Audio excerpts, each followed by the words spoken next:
Jean chapitre 15 verset 7 dit: Si vous demeurez en moi, et que mes paroles demeurent en vous, demandez ce que vous voudrez, et cela vous sera accordé. Dans ce verset, Jésus enseigne l'importance de demeurer en lui et en ses paroles. Il utilise l'illustration de la vigne et des sarments pour transmettre l'idée que notre connexion avec lui est vitale pour nos vies spirituelles fructueuses. Jésus souligne que lorsque nous restons en lui, c'est-à-dire lorsque nous sommes unis à lui dans une relation intime et continue, et que ses paroles restent en nous, lorsque nous les gardons dans notre cœur et obéissons à ses enseignements, nous pouvons demander ce que nous voulons, et cela nous sera accordé. Cependant, il est important de souligner que ce verset n'est pas une promesse que nous pouvons demander quoi que ce soit égoïstement ou avec de mauvais motifs. Le contexte de l'enseignement de Jésus sur le fait de demeurer en lui et en ses paroles indique que nos demandes doivent être conformes à la volonté de Dieu et aux objectifs de son royaume.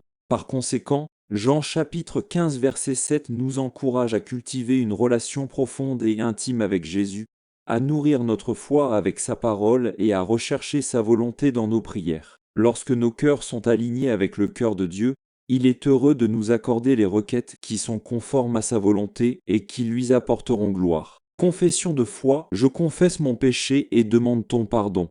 Et je me repens et te demande de me libérer de toute condamnation. Je reconnais Jésus-Christ comme mon seul et suffisant Sauveur et Seigneur de ma vie.